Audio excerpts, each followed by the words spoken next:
I am your host, Chad Ownby. And a reminder, Culture Encounters is a 501c3 based out of Richmond, Virginia, with a mission to ignite culture, curiosity, knowledge, and appreciation in our community. And today, we're going to continue our road trip series. We took a little break from it to talk about all things punk and metal, but now we are back, and we are talking about Iowa. That's right. We're talking about the Hawkeye State. It will achieve statehood in 1846. The capital was Des Moines. The state bird is the eastern goldfinch, and the state flower is the wild rose. My guest at this time is my colleague, my coworker, Miss Emily Archer, is a native of Iowa. I keep wanting to say Ohio.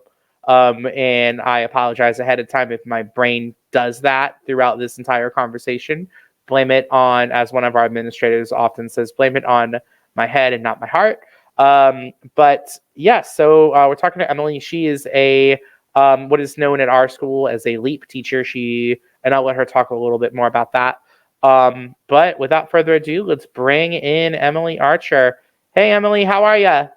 I'm good. Good. Thank you for being here. Yeah, happy to be here. And we get the Ohio-Iowa thing all the time. It's normal. It's so strange. Maybe it's just because they're both four letters, or like I don't know. It's like same a weird sounds, but like backwards or switched around. Yeah, or maybe. Idaho. Oh yeah, I could see that one being a thing too, for sure. Corn or potatoes? Which one do you want? No, neither. I mean, both to eat, but no, I get you. So, let's talk about, your experiences a little bit. Where did you live in Iowa? And what was it like for you growing up there? Yeah, I grew up in small town rural Iowa. It's a place called West Liberty, Iowa. And I think population, at least when I grew up, was about 3,000. Maybe it's hit 4,500 or 5,000 by now, but I don't know. It's a small town, a lot of smaller towns kind of all connected through the school system. There was a elementary through high school available. And yeah, I grew up out in the country. We weren't on a farm. We were kind of in the middle of a cornfield and had like an acre or two of land right in the middle. So I am not a farmer, nor do I know anything about that, but I was a country girl. I like it. Cool. So our geographically is a lot of Iowa also rural? Is that where you were growing up, or are there a lot of? It's mostly farmland. My favorite fact to like tell my kids is that there are more pigs in Iowa than people. Right. So a lot of farmland. We grow corn, soybeans. We have agriculture in terms of like having pigs, poultry, turkey, chicken, that kind of stuff. And actually, where I grew up, we had a huge turkey plant. So like if the wind blew a certain way, it would like be like the worst smell. Oh, that sounds awful. Yeah. But as a connoisseur of eating pigs, I can appreciate that, and of eating corn. Right. So the corn industry, is that still a big deal in Iowa? Just in the research I did see something about like one of the biggest distributors of corn is Iowa. Is that something that you experienced growing up? Was it everywhere? I mean, I was surrounded by it, like literally. Like you can't not go anywhere in Iowa without passing by a cornfield. So, yeah, it's like biggest export. It's funny because it's not like for food; it's for I think Iowa like ethanol, like gas, is probably. I don't quote me on this, but I think that's the biggest use of our corn, next to like animal feed. Right. Yeah, most of the corn, like if you were to go out and grab a stalk of it, you would not want to eat it. But so it's That's not for people. interesting. I would never even have thought of that because I think about how, like, I was even talking to one of my students the other day about how corn is in everything. Hmm. I had one of my really close friends. He thankfully is over it, but he had an allergy to corn growing up. So like, there was nothing he could eat because Hmm. it was in everything, high fructose corn syrup and all of that. So, but you're saying it was more like, based in not like I want to say not methane, but like the gas industry and everything. Hmm. So, Ethanol. okay, yeah, that word makes more sense. So growing up, you had what was it like for you when you moved to Virginia? You are a relatively recent transplant to Virginia from Iowa. Um, what's the same? What's different? What shocked you, or not even shocked you? What was something where you're like, oh, that's something different. I didn't, this is something that is unusual or different to me. Um, Nothing yet. I mean, the driving here is kind of wild. But I don't know if that's Richmond specific or Virginia specific, but Right. I feel like I'm one of the lucky ones to have like not only gotten out of Iowa, but also to have traveled a lot. Like the other half of my family, my mom's side is she's from Switzerland, so I've been able to get out and travel and like experience other cultures and other places. So I Hmm. feel like there hasn't been a ton that's surprised me. Um, I don't know. There's like we'll get in. You said we'll get into food, but I feel like it's usually a food thing where I'll say like, oh yeah, we have like this is a normal thing we eat, and then everybody's like, what is that? And I'm like, ah, you have never had like cream cheese mints? Like, what are you? What? Cream cheese. I do love mints and I do love cream cheese, so I'm looking forward to coming back to that conversation. Uh, so that's awesome. So going back to Iowa, what let's talk about the indigenous populations real quick. I think it's important for all of us to show our appreciation, but also acknowledge the original settlers of the country that we are fortunate enough to live in. So, do you happen to know what um, indigenous tribes would have potentially settled in Iowa? And also, growing up, was that something that you guys were made cognizant of through school or through just like family, or what footprint is still there of the indigenous populations? Yeah. I will be honest, I don't know enough. Nobody. Iowa is definitely yeah, Yeah, that's the problem. yeah. Um, I will say, I'm so sorry, my cats are fighting. Hold on. Get out of here. You're ruining the show. They just want to be in Good. it. It's okay. It's being dramatic. Um, Definitely was never something that was talked about, which is kind of a shame because Iowa is definitely like I know the Sioux tribe, like one of the bigger tribes, is based in Iowa. Again, don't quote me on that, but like I don't know whether that's where they ended up because we have like Sioux City, we have like in the South Dakota area at Sioux Falls, like north, what is that? Northwestern side of Iowa. Hmm.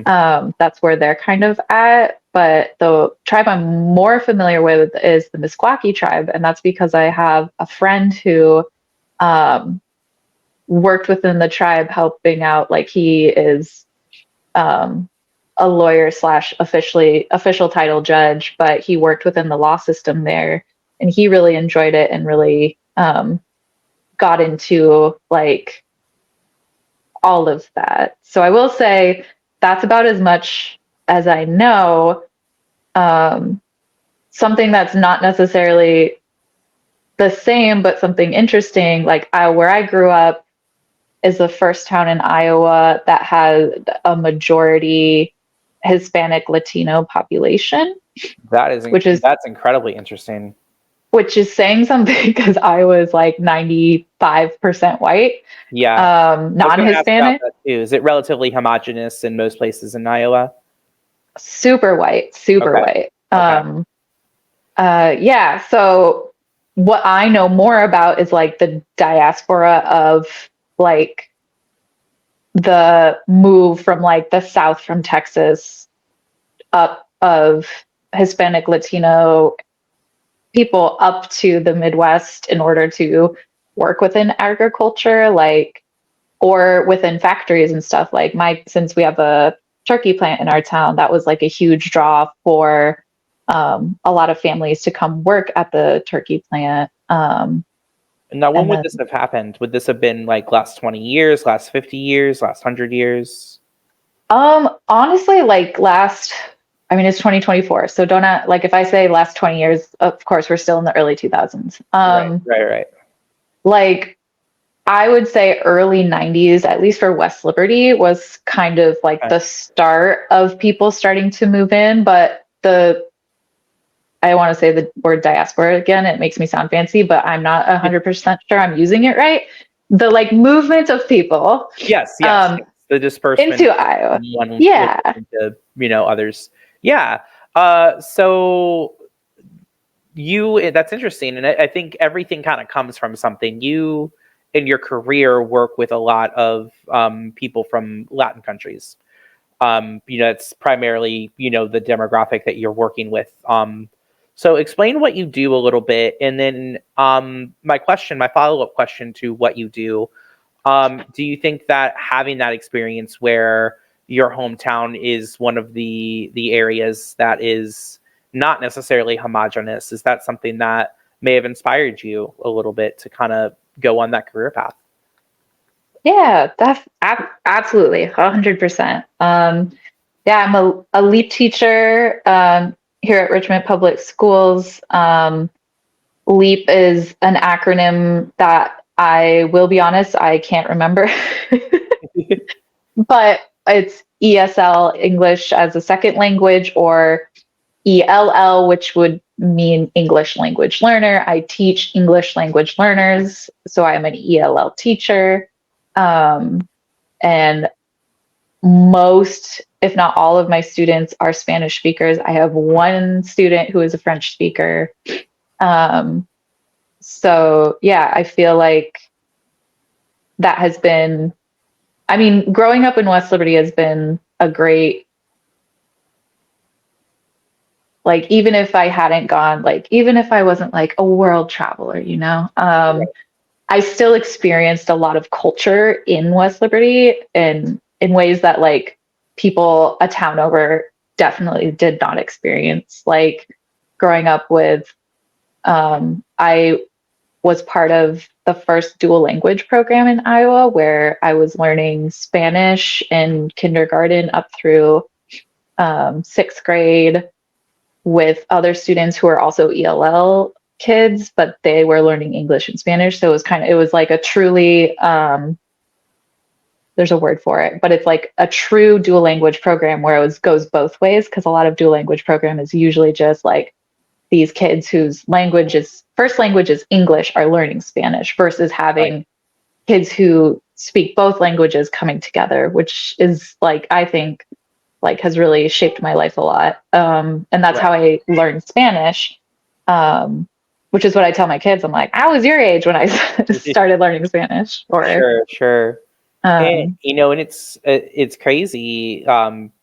We actually just had this conversation off of the air, I think yesterday. In my class, in my grad school class, we're discussing really just inclusion in general in education, but we're primarily discussing writing. Our language being spoken or written. In academia, we need to be inclusive of different cultures. So what have you noticed? Just kind of a tangent, but I think it's an important tangent. Are our kids, do you think that they're being included societally? Do you think that in society, we are being as inclusive as we possibly could be for these students of a different, who English is not their first language. Are we doing what we need to be doing to support them, or could we be doing more? I feel like we could always be doing more. I've just like the US in general. I think we could do more to kind of open ourselves up to like more language classes, like more like we're so separated a lot of the time that we're just like even if we take a Spanish class, like I have kids who took Spanish class um in my high school, and even they, knowing like they could use it in the town they lived in, were like, why am I even learning this? I'll never use it again. And it's like, that's so sad. Like I feel like we all should at least know another language. Like every other country in the world is learning English, so everybody else is like bilingual, multilingual, and we're over here just like proud of ourselves for knowing English. And it's like, no, we should do more. For sure. So I feel like that would be a great way to kind of open up to make the US a little bit more inclusive, is just let's all learn a language. But which is probably a lot to ask. Right. But I don't even think it is. We just got to increase access to it. Like it's there. I think the resources are there. You would know more than me, but like I feel like there are resources there to help with that, but people aren't as, change things that are different scares them, frightens them, so they don't. That's kind of the point of this show of Culture Encounters in Generals, is to bring people together and to make that the idea of embracing another culture, whether it be through language or another medium, less scary. Because it doesn't have to be. We all got to share this planet, right? So we might as well make those connections and make them meaningful ones. Let's transition and talk about food. Food combined with other regionalisms. So regionalisms and the culture around, around a state fascinate me, because we all share the United States, and there are some things that overlap and are very similar, especially with the internet. So first thing I want to talk about is, say you are, an individual in Iowa, in your hometown. What are you doing for fun? What are you doing on a Saturday night when you have some free time? What are some things people are doing? oh boy, nothing in West Liberty. That's going to a Mexican restaurant, going to El Patio, getting some tacos, and then they actually have like a really cool like old like very old movie theater there that's been like renovated to be like an actual movie theater. So like in high school, what my friends and I would do is go out to eat and then go to the movie like on a Friday night. And that was like the usual thing. As an adult, I grew up like at the like closer to Iowa City, which is like 30-minute drive away. That's where the University of Iowa is. And there's definitely a lot more things to do over there. It's we talked off the air about like quite a few famous people from Iowa. Immediately the ones that come to me, being the alternative kid that I am, is the band Slipknot is from Iowa.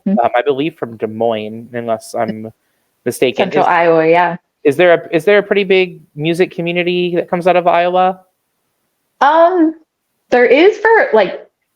is, and I would say metal specifically, like there is quite a big metal scene. Like I am not a metalhead, or if that's what they still call themselves. That's what the kids call themselves. Yes, we do. Yay. Yeah. Sure.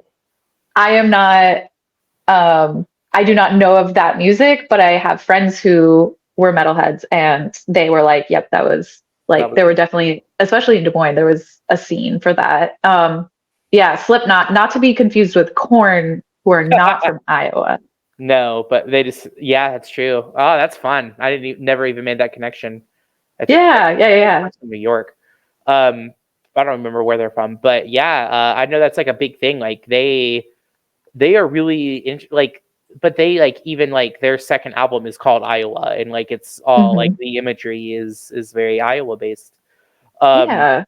There's also the like Midwest, like punk rock. I was just talking to somebody about this isn't punk. I wouldn't call fun punk rock, but like the lead singer of Fun is from a town near me in oh cool, Iowa. I know like this is in Iowa, but like Fall Out Boy is from Chicago. So like I oh yeah. claim them as like Midwest people. They have a song on their newest album called Heaven, Iowa. So I'll take them. I'll take them.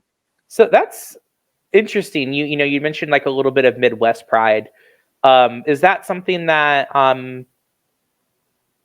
do the surrounding states all kind of share an identity a little bit, like regionally? Because we kind of do that in the South a little bit, but at the same time, we'll all totally look at the other states and be like, "Oh, that's not the real South." And if we say we don't, we're lying. We do. We're all wrong. We're all the South geographically. Nobody can claim it. But Mhm. is there a Midwestern identity? Is that a thing?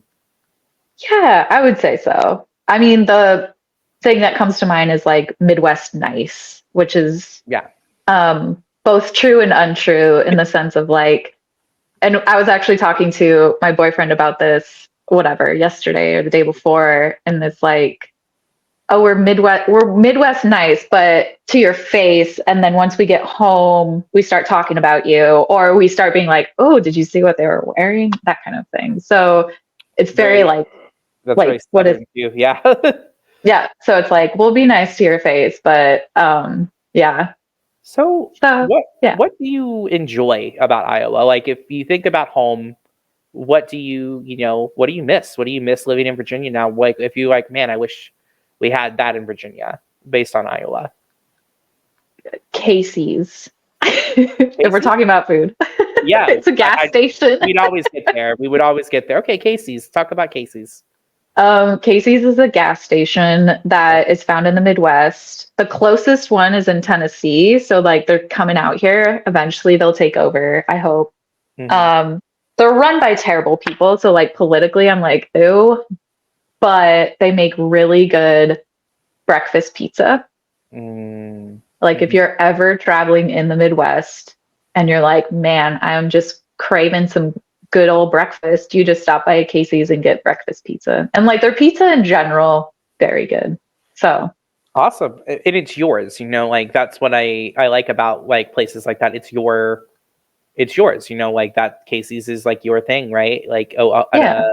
and it makes it mean more as opposed to going to, I would imagine it means more to you getting something like that as opposed to like going to a Wawa or going to a Mm, Sheets, right? yeah. Nothing against Wawa and Sheets. Although I do love Wawa, but Oh, they're no pizza is always going to be at Casey's. It's always going to be the Casey's thing. Yeah. you mentioned Mexican food a little bit, which is I think awesome that you had a great experience eating that. Food is, I think, how cultures really share their love or whatever with people. What about you had mentioned some other food briefly. You mentioned cheesecake mints. What are some other Iowa foods? We love a good casserole, Okay. which is just throwing a bunch of food into like a casserole dish and like calling it food. Um, it's our favorite thing. It's like a I would kindergartner with an art project. Look what I did. just like rice, chicken, cream of mushroom soup, whatever, cheese. What is that called? There's a Waldorf salad, which I don't know if that's Midwestern, but my dad definitely grew up with it and tried to make us grow up with it too. And that has like marshmallows and apples and cream cheese and whipped cream and all of that. So Sounds it's delicious all, yeah, it's all cream cheesy and probably not good for you, but it really like hits the right spot. for sure. Comfort food. So like a lot of cream cheese dishes. That's interesting. And I don't like cream cheese, which is probably why Oh like I'm no. like I have to leave this place. I'm not a huge cream cheese. I've gotten better as an adult. I I like it on my bagels. Like that's fine, but like I was never That's like a cheesecake person growing up, which still surprises people to this day. My Like, fiance is the same way though. Like, but she's starting to like grow a palate for it because her mom works at a cream cheese restaurant now, or a cream mhm, cheese shop now. So she's like starting to grow a palate for cream cheese. So maybe I mhm. don't know. Maybe it's a thing that like as you get older, like you grow a palate. I don't know. That's weird. Because you're again the second person I've heard say that. I'm just picturing you now when I get a job interview with somebody and they're being like, "All right, so why do you want to come work here?" Well, I'm sick of cream cheese. Right. And Get it's me like, out of this cream cheese state. oh, that's funny. That's what I Okay, said. That's exactly what I said. Yeah. that's hilarious. You're hired. We don't have to. Right.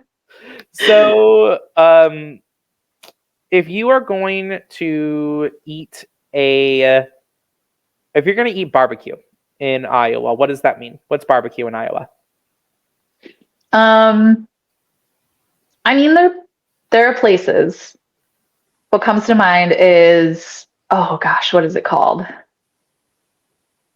There's a barbecue place that was very that is popular in central Iowa, and now they've moved over to like my side of the state in eastern Iowa. Jethro's barbecue, And and that's like, is that pork, pulled pork? yeah, pulled pork. They have some like chicken stuff. Like, Okay, I growing up in Iowa, I could not tell you like this is good barbecue. Like, I don't feel confident with that. I got you. Like, it's Uh, good food, but Now, what do you call your mother's sister? my mother's sister, Yes. What is that title? my aunt. Okay, aunt. That's what I was trying to get to. Or if you were an aunt or an aunt person. I feel like I switch, especially like Yeah. when I talk to my students, I've noticed that too. I've used that word recently where I'm like aunt, and for some reason I'm like, oh, that sounds weird, aunt.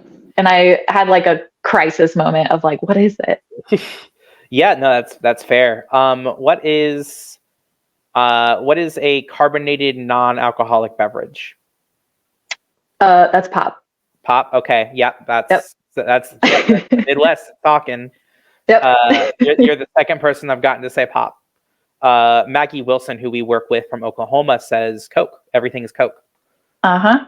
And And that's then all of our students say Coke. So one time I told my students like, "Oh, you go to the store and you get a pop." And they're like, What's that?" So I was really confusing yeah, them with their English language journey, and I'm uh, like, "I'm so sorry." that's why it's important to learn about it. Yeah. Hmm. To me, it's always been soda. Like it's like a generic soda is the name, and then you go into the specific brands. That's true. And Hmm. I think that's like just an East Coast thing too. Okay. If you could, all right. So last question. If you could go, if somebody has like say 24 hours to spend in Iowa, what's the one thing or multiple or a couple of things in that one day that you would tell them they have to do? Um,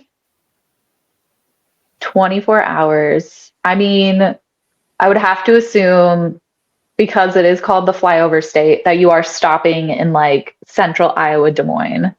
Okay. Um, I would definitely go. Des Moines has a great botanical garden. That was like my favorite place to go to when I was living in Des Moines. Um, and it's like good to go whether it's nice or cold or whatever outside. So it's like the perfect place. Um, there are a lot of bike trails. So if you were able to acquire a bike, it would be really cool to go. It's called like the High Trestle Trail. And you could do like if you're into alcohol, you could do like a bike crawl where you stop in like one town, drink a little bit, bike to the other town, and go across this really cool bridge that connects the two towns. And then do that. That would be fun. I've never actually done that before, but I've heard it's really fun. Sounds cool. Sounds like a good way to, if there's a lot of like nature, it sounds like there's a lot of nature in Iowa. So it sounds like a cool way to do that Hmm. communally. Well, Yeah. Emily, this has been incredible. Thank you so much for spending some time with me today. I hope everyone watching learned a little bit about Ohio. I'm going to bring you a cheesecake at work one day. Yes, I don't know how to make cream cheese mince, but I could bring some and then I Please can do. I would share love my that. Iowa heritage. What you should do, we should like get some at work and then come back and record an episode of just me eating this food. It'd There be we go. Like, that thing. yeah, just what is that called? Like a food hall or something. Yeah, There's a word for it, I but think that is the word. Yeah, we'll do that. We should do that with a lot of food. That'd be fun. reaction Yes, a food video. reaction video. All right. Well, this has been great, Emily. Thank you, everyone, so much for joining us this evening. Have a great night. Yeah,